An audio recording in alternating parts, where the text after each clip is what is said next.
Hi friends, welcome back to our YouTube channel Vedya vlogs. ನಾನು daily ರೊಟೀನ ನಾನು ಇವತ್ತು ಶೇರ್ ಮಾಡ್ತಾ ಇದ್ದೀನಿ. ಮಾಮೂಲಿ ವ್ಲಾಗ್ ಆಗಿರುತ್ತೆ. ಸೊ ಇನ್ನೂ ಯಾರ್ಯಾರೆಲ್ಲ ಚಾನಲ್ ಸಬ್ಸ್ಕ್ರೈಬ್ ಮಾಡ್ಕೊಂಡಿದ್ದಾರೆ ಸಬ್ಸ್ಕ್ರೈಬ್ ಮಾಡ್ಕೊಳ್ಳಿ. ಮತ್ತು ನಿಮಗೇನಾದರೂ ಈ ವಿಡಿಯೋ ಇಷ್ಟ ಆಯಿತು ಅಂದರೆ ಲೈಕ್ ಮಾಡಿ. ಮತ್ತು ನಾನಿವತ್ತು ಚಿಯಾ ಬೀಟ್ಸ್ ಸೀಡ್ಸ್ ಏನು ಬರುತ್ತೆ ಅದು ಒಂದಷ್ಟು ಉಪಯೋಗನ ಹೇಳ್ತೀನಿ. ಸೊ ಮನೆ ಮುಂದೆ ಬೆಳೆದಿರೋಂಥ ಹೀರೆಕಾಯಿ ಗಿಡ ನೋಡ್ತಾ ಇರ್ಬೋದು, ಎಷ್ಟು ಚೆನ್ನಾಗಿ ಕಾಯಿ ಬಿಡ್ತಾ ಇದೆ ಅಂತ ಹೇಳ್ಬಿಟ್ಟು. ಸೊ ಇನ್ನೂ ಯಾರ್ಯಾರು ಸಬ್ಸ್ಕ್ರೈಬ್ ಮಾಡ್ಕೊಳ್ಳೋದು ಸಬ್ಸ್ಕ್ರೈಬ್ ಮಾಡ್ಕೊಳ್ಳಿ.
ಮೊದಲನೇದಾಗಿ ನಾನಿಲ್ಲಿ ರಾಗಿ ದೋಸೆ ಮಾಡೋದಕ್ಕೆ ರಾಗಿ ಹಿಟ್ಟನ್ನು ಜರಡಿ ಮಾಡಿಕೊಂಡು ಇಟ್ಕೊಂಡಿದ್ದೀನಿ.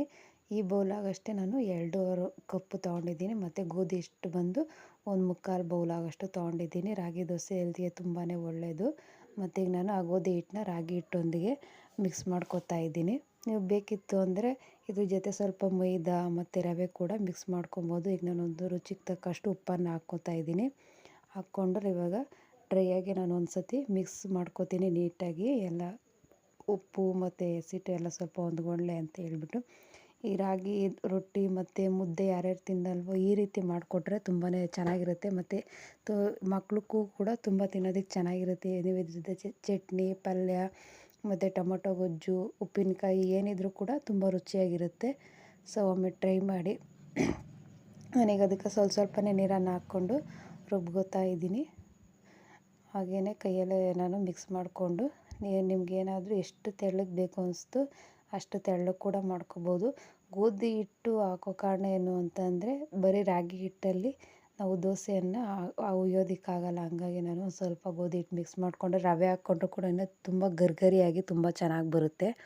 ಮತ್ತು ಈಗ ನಾನು ನೀರಿನ ಸಾಲಲ್ಲ ಅಂತ ಹೇಳ್ಬಿಟ್ಟು ನಾನು ಸ್ವಲ್ಪ ಮಿಕ್ಸ್ ಮಾಡ್ಕೊತಾ ಇದ್ದೀನಿ. ನೀವು ವೀಕ್ಲಿ 1 ಟೈಮ್ ಇಲ್ಲ 2 ಟೈಮ್ ಮಾಡ್ಕೊತೀನಿ, ಮುದ್ದೆ ತಿನ್ನೋದಕ್ಕಾಗಲ್ಲ, ಇಲ್ಲ ಮುದ್ದೆ ಮಾಡ್ಕೊಳ್ಳೋದಕ್ಕೆ ಟೈಮ್ ಇಲ್ಲ ಅಂತನೋರು, ಕೆಲ್ಸಕ್ಕೆ ಹೋಗಿ ಬರೋ ಅಂಥ ಹೆಣ್ಮಕ್ಳು ಈ ಥರ ಒಂದು ಮಾಡ್ಕೊ ತಿಂದ್ಬಿಟ್ರೆ ನಿಮಗೆ ಈ ರಾಗಿ ಅನ್ನೋ ಕಂಟೆಂಟು ನಿಮಗೆ ಬಾಡಿನಲ್ಲಿ ಸೇರುತ್ತೆ ಮತ್ತು ತುಂಬಾ ಹೆಲ್ದಿಯಾಗಿರ್ತೀರ.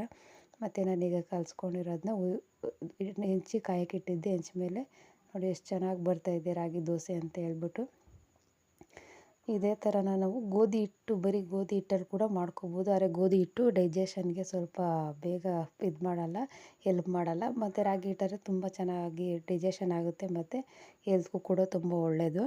ಇದ್ರ ಜೊತೆ ನೀವೇನೇ ಪಲ್ಯ ಮಾಡ್ಕೋಬೋದು, ಕ್ಯಾರೆಟ್ ಪಲ್ಯ ಮತ್ತು ಟೊಮೊಟೊ ಗೊಜ್ಜು, ಉಪ್ಪಿನಕಾಯಿ, ಬೇರೆ ಬೇರೆ ತರಕಾರಿಗಳು ಎಲ್ಲ ಮಾಡಿಕೊಟ್ರೆ, ಮಕ್ಳಿಗೆ ಮಾಡಿಕೊಟ್ರೆ ತುಂಬ ಇಷ್ಟಪಟ್ಟು ತಿಂತಾರೆ. ತುಂಬ ಚೆನ್ನಾಗಿರುತ್ತೆ, ಒಮ್ಮೆ ಟ್ರೈ ಮಾಡಿ. ಸೊ ಈಗ ನಾನು ಬೆಂದಿರುತ್ತೆ ಅಂತೇಳ್ಬಿಟ್ಟು ಮತ್ತೆ ತಿರುವಾಗ್ತಾಯಿದ್ದೀನಿ, ನೋಡ್ತಾ ಇರ್ಬೋದು. ಇದು ಕ್ವಿಕ್ಕಾಗಿ ಬರೀ ಒಂದು 10 ಮಿನಿಟ್ಸಲ್ಲೇ ಮಾಡ್ಕೊಬೋದು ನೀವು. ಇದು ಜಾಸ್ತಿ ಏನು ಟೈಮ್ ಇಡೋದಿಲ್ಲ. ಒಮ್ಮೆ ಟ್ರೈ ಮಾಡಿ ಹೇಗಿತ್ತು ಅಂತ ಕೂಡ ಕಮೆಂಟ್ ಮಾಡಿ.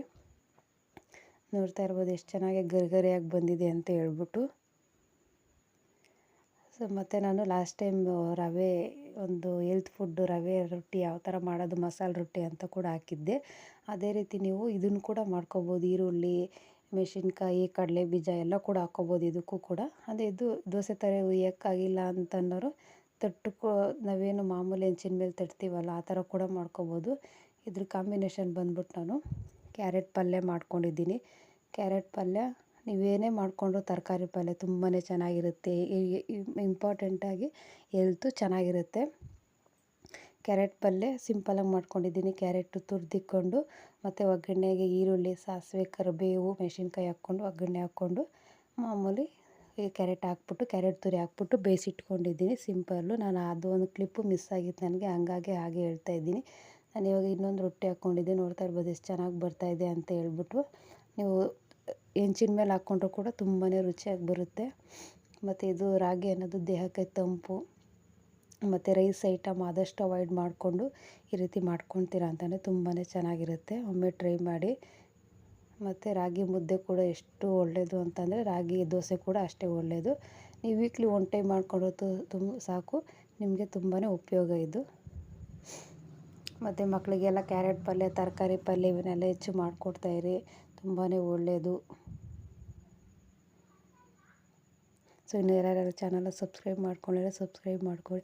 ಕೆಲವೊಂದು ಮಕ್ಕಳು ಮೊಟ್ಟೆ ತಿನ್ನೋದಿಲ್ಲ, ಅಂಥ ಮಕ್ಕಳಿಗೆ ಈ ಥರ ನೀವು ಎಣ್ಣೆಯಲ್ಲಿ ಸ್ವಲ್ಪ ಧನಿಯಾ ಮತ್ತು ಖಾರದ ಪುಡಿ, ಉಪ್ಪನ್ನೆಲ್ಲ ಹಾಕ್ಬಿಟ್ಟು ಈ ಥರ ಮೊಟ್ಟೆ ಅರ್ಧ ಕಟ್ ಮಾಡಿ ನೀವು ಫ್ರೈ ಮಾಡಿಕೊಟ್ರೆ ತುಂಬ ಚೆನ್ನಾಗಿ ತಿಂತಾರೆ. ಸೊ ನಾನು ಇವತ್ತು ಸಿಂಪಲಾಗಿ ಪೂಜೆ ಮುಗಿಸ್ಕೊಂಡಿದ್ದೆ. ಒಂದು ಪೂಜೆ ವ್ಲಾಗ್ ಏನು ಹಾಕಿಲ್ಲ, ನಾನು ಸುಮ್ಮನೆ ಸಿಂಪಲಾಗಿ ತೋರಿಸ್ತಾ ಇದ್ದೀನಿ. ಮತ್ತು ನಾನಿವತ್ತು ಇನ್ನೊಂದು ರೆಸಿಪಿ ಶೇರ್ ಮಾಡ್ತಾಯಿದ್ದೀನಿ. ಏನು ಅಂತ ಅಂದರೆ ಅಕ್ಕಿ ಪಾಯಸ ಯಾವ ರೀತಿ ಮಾಡೋದು ಅಂತ ಹೇಳ್ಬಿಟ್ಟು. ಆ ಒಂದು ರೆಸಿಪಿ ಜೊತೆಗೆ ನಾನು ಒಂದು ಚಿಯಾ ಸೀಡ್ಸ್ ಎಷ್ಟೆಲ್ಲ ಆರೋಗ್ಯಕ್ಕೆ ಇಂಪಾರ್ಟೆಂಟ್ ಅಂತ ಹೇಳ್ತಾ ಹೋಗ್ತೀನಿ. ಸೊ ಕೇಳ್ತಾ ಹೋಗಿ. ನಮ್ಮ ಆರೋಗ್ಯ ಬಗ್ಗೆ ನಾವೇ ನೋಡ್ಕೋಬೇಕಾಗುತ್ತೆ. ಸೊ ನಾವೇನು ಫುಡ್ಡು ತಿಂತೀವಿ, ಕೆಲವೊಂದು ನಮ್ಮ ಬಾಡಿಗೆ ಸೆಟ್ ಆಗುತ್ತೋ ಇಲ್ಲೋ ಅನ್ನೋದು ನಮಗೆ ಮಾತ್ರನೇ ಗೊತ್ತಿರುತ್ತೆ. ಆವಾಗ ಕೂಡ ನಾವು ನಮ್ಮ ಬಾಡಿಗೆ ಏನು ಸೆಟ್ ಆಗುತ್ತೆ ಅಂಥ ಊಟನೇ ನಾವು ತಿನ್ನಬೇಕಾಗುತ್ತೆ. ಕೆಲವೊಂದೊಂದು ಸತಿ ಕೆಲವ್ರಿಗೆ ಡೈಜೆಷನ್ ಬೇಗ ಆಗೋಲ್ಲ. ಇಂಥವ್ರಿಗೆ ಈ ಚಿಯಾ ಸೀಡ್ಸ್ ಅನ್ನೋದು ತುಂಬಾ ಉಪಯೋಗ. ನೀವು ಇದನ್ನು ಒಮ್ಮೆ ಟ್ರೈ ಮಾಡಿ. ಮೊದಲು ಇದನ್ನು ನೀರಲ್ಲಿ ನೆನೆಹಾಕ್ಬಿಡ್ಬೇಕು ರಾತ್ರಿ ಹೊತ್ತು. ಮತ್ತು ಇದ್ರ ಜೊತೆಗೆ ನೀವು ಬೆಳಗ್ಗೆ ಹೊತ್ತು ಹಣ್ಣುಗಳು ಕೂಡ ಹಾಕ್ಕೋಬೋದು, ಜೊತೆಗೆ ಮೊಸರು ಕೂಡ ಹಾಕ್ಕೊಂಡು ಒಂದು ಸಲಾಡ್ ಥರ ಕೂಡ ಮಾಡ್ಕೊಂಡು ತಿನ್ಬೋದು. ಮತ್ತು ಇದು ನಿದ್ರಾಹೀನತೆ ಅಂದರೆ ನಿದ್ದೆ ಯಾರು ಬರೋದಿಲ್ವೋ, ನೈಟ್ ಹೊತ್ತು ತುಂಬ ಜನಕ್ಕೆ ನಿದ್ದೆ ಬರೋದಿಲ್ಲಲ್ಲ, ಅಂಥವ್ರಿಗೆ ಇದು ತುಂಬಾ ಒಳ್ಳೆಯದು. ಈ ಒಂದು ನಿದ್ದೆ ಸಾಮರ್ಥ್ಯ ಹೆಚ್ಚಿಸೋದಕ್ಕೆ ತುಂಬಾ ಹೆಲ್ಪ್ ಮಾಡುತ್ತೆ. ಯಾಕಂತಂದರೆ ಇದರಲ್ಲಿ ಮೆಗ್ನೀಷಿಯಮ್ ಪ್ರಮಾಣ ಜಾಸ್ತಿ ಇರುತ್ತೆ ಮತ್ತು ಮೆದುಳಿಗೆ ಸೂಚನೆಯನ್ನು ಕೊಡುತ್ತೆ. ರಾತ್ರಿ ಹೊತ್ತು ತುಂಬ ಚೆನ್ನಾಗಿ ನಿದ್ದೆ ಮಾಡಬೇಕು ಅಂತ ಹೇಳ್ಬಿಟ್ಟು ನೀವು ನೈಟ್ ಹೊತ್ತು ಕೂಡ ಒಂದು ಚಿಕ್ಕ ಗ್ಲಾಸಲ್ಲೇ ತಗೋಬೋದು, ಇಲ್ಲಾಂದರೆ ಹಾಲು ಹೊಟ್ಟೆನಲ್ಲಿ ತಗೊಂಡ್ರೆ ತುಂಬ ಒಳ್ಳೆಯದು. ಮತ್ತು ಇದು ಹೇಳ್ದಂಗೆ ನಿದ್ದೆಹೀನತೆ ಯಾರಿಗಿರುತ್ತೆ ಅವ್ರಿಗೆ ತುಂಬಾ ಅಂದರೆ ತುಂಬ ಒಳ್ಳೆಯದು. ಮತ್ತು ರಾತ್ರಿ ಹೊತ್ತು ಊಟ ಆದಮೇಲೆ ಇದನ್ನು ನಾವೇನು ನೆನೆಸಿರ್ತೀವಿ, ಇದು ಚಿಯಾ ಸೀಡ್ಸ್ ಬರೀ ನೀರನ್ನು ಕೂಡ ಕುಡಿದ್ರೆ ಬೆಳಗ್ಗೆ ಹೊತ್ತು ಡೈಜೆಷನ್ ಪ್ರಾಬ್ಲಮ್ಮು ತುಂಬಾ ಕಮ್ಮಿ ಆಗುತ್ತೆ ಮತ್ತು ತುಂಬ ಹೆಲ್ಪ್ ಮಾಡುತ್ತೆ.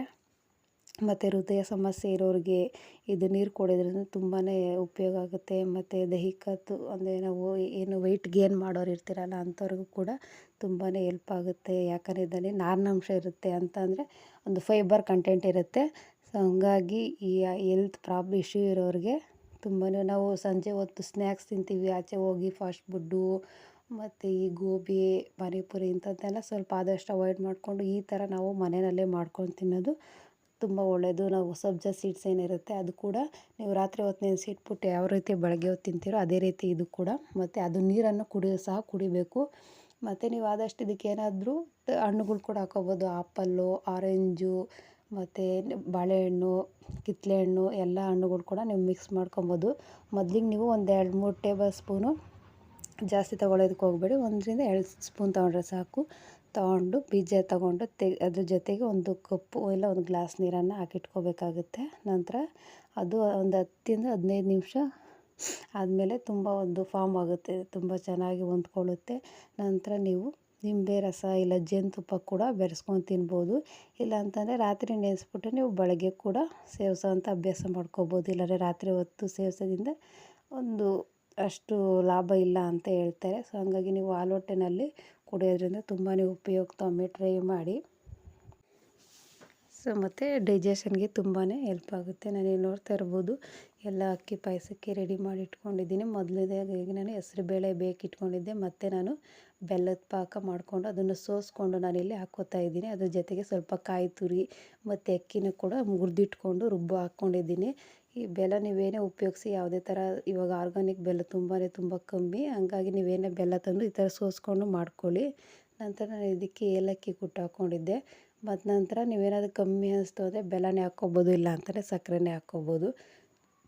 ನಾನು ದೇವ್ರ ನೈವೇದ್ಯಕ್ಕೆ ಅಂತ ಹೇಳ್ಬಿಟ್ಟು ಇದನ್ನು ರೆಡಿ ಮಾಡ್ಕೊಂಡಿದ್ದೆ. ನಾನು ಇದಕ್ಕೆ ತುಪ್ಪ ಜೊತೆ ಒಂದು ಸ್ವಲ್ಪ ಶಾವಿಗೆ ಮತ್ತು ಗೋಡಂಬಿ ಎಲ್ಲ ಹುರಿದು ಹಾಕ್ಕೊಂಡಿದ್ದೆ. ಅದೊಂದು ಕ್ಲಿಪ್ ಮಿಸ್ ಆಗೋಗಿದೆ.